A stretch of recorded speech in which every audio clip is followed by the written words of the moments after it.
Hello, hello. Welcome once again to another edition of Quoth the Raven, Bright Raven. I'm your host, Louis Bright Raven, 33-year veteran comics professional, as well as science fiction, fantasy, horror, and role-playing games. It is Monday, October 13th. That means it's time for Monday Manga. And our topic this week is catching up on the series Adam the Beginning with Volume 1299, publisher StoneBot Manga and Titan Publishing.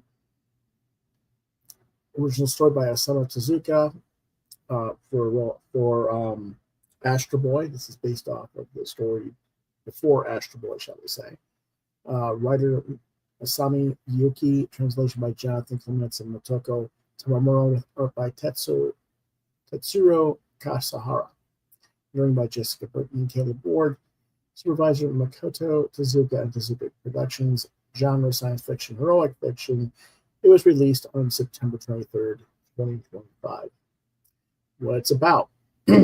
As Laboratory Number 1, now under Hido's control, showcases its latest marvel, the Robot Mu emerges as a formidable contender during the Robot Wrestling Tournament. After a dominant victory over Euron, Mu's power and prowess were undeniable.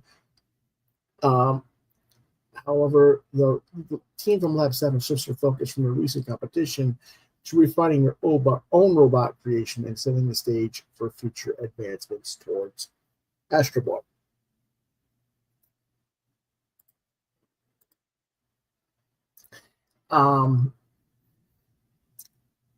A106, or Adam, is effectively being rebuilt, and his memories of the tournament and Mew, and there's two different spellings.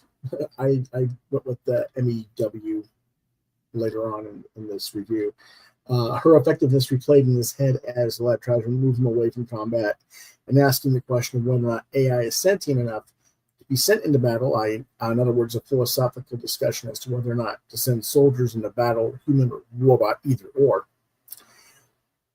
And he has taken the fractured components of his AI and rebuild his personality, as well as his friends rebuilding his body. This leads sort of into the 107 version, which may or may not be Astro Boy.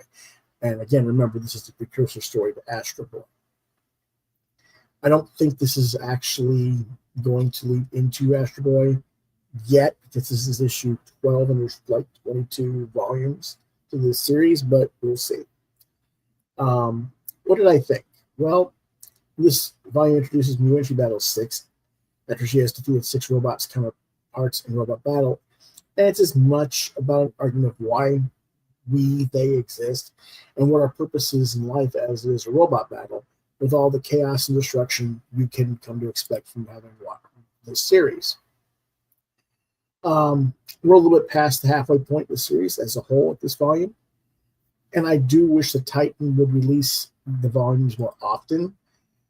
They come out like once every 4 to 6 months, like twice a year. And I realize that translations take time, but 6 months between books when you have another 10 volumes to go to complete the series just seems way too drawn out to me, given that the Japanese version's where it's at.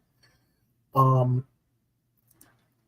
don't want to really commit to another 5 years plus of reading the series.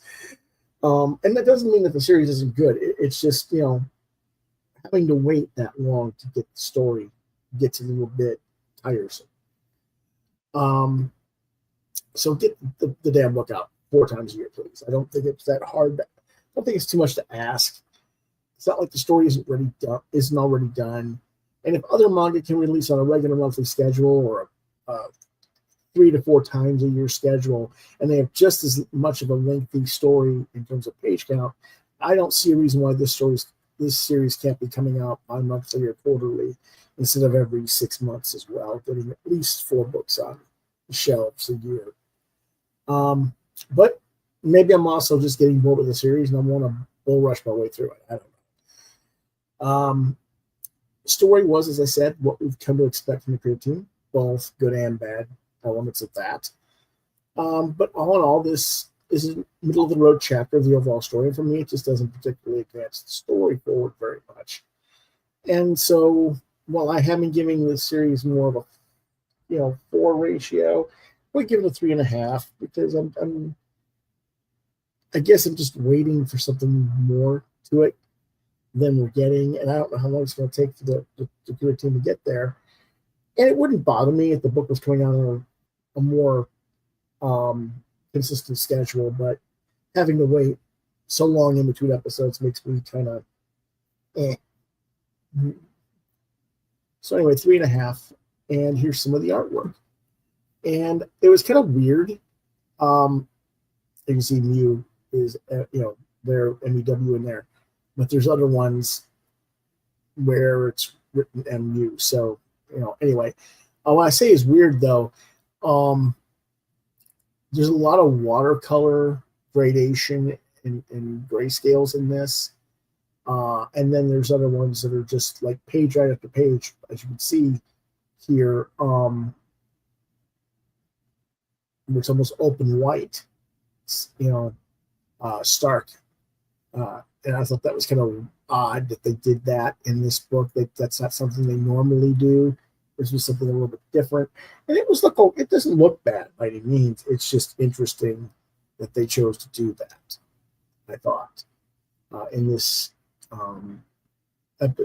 issue, because I just hadn't seen it quite done like that before in this one as much. They do a lot more.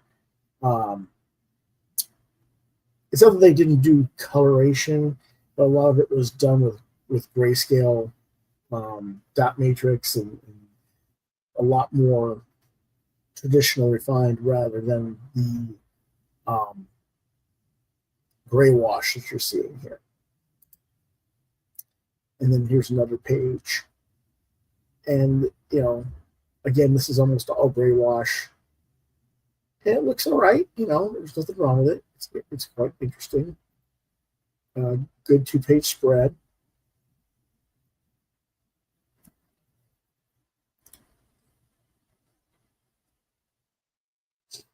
And, Mew here goes off again. And this isn't her fighting Adam or 6, but she basically beats everybody and decides, well, I have to fight 6 so that I can, understand what the whole point of existing is, because that's what we're built for, is to beat everybody, type thing. And it's a very weird fight that they have. So anyway, that's what we're thinking about. And again, 3.5. There's the book. Decent thickness. I think it's 192 pages, maybe 180 pages. It's okay. So, give it a read. As for next week, we're gonna go back to revisiting Ghost in the Shell, the Human Algorithm. We're going to talk about volumes 5 and 6. And then after that, we will have Gunsmith Cats Omnibus Volume 2. And then on Halloween Day, we will have Kaiju number 8. We'll launch the all-new series review for Kaiju number 8. Okay? So we'll see you next week as far as the manga is concerned. As far as tomorrow, I have to say, well, I don't have it here. Apparently it's not in here. I don't know why it's not. Interesting. Hold on a second. Let me go back here for a minute. That should be here. Why is it not?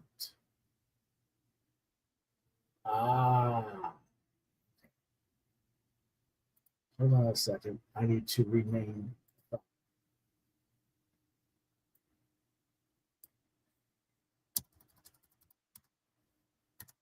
There we go. All right. Now we can share it.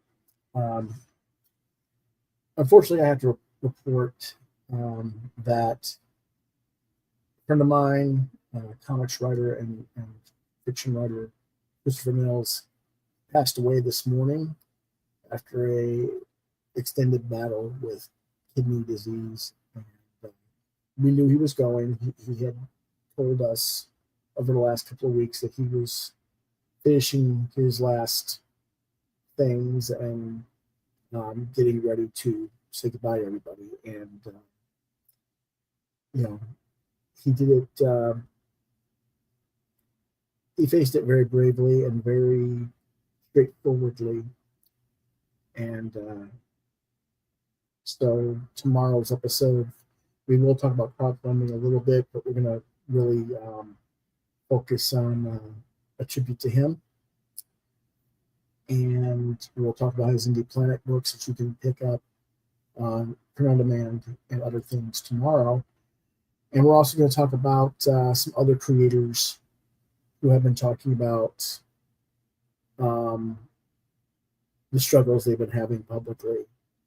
Some of them are retiring from comics just to go find something to do with their life that they feel is worth their time or whatever. And it's just it's going to be a very deep episode tomorrow. We would appreciate it if you'd come by and watch, and maybe pick up some books from Christopher's Indie Planet page. As far as I know, it's going to remain open after his passing, so that his artists can still get paid and his wife can still get paid for sales on that. So that's what we're doing tomorrow at 8 p.m.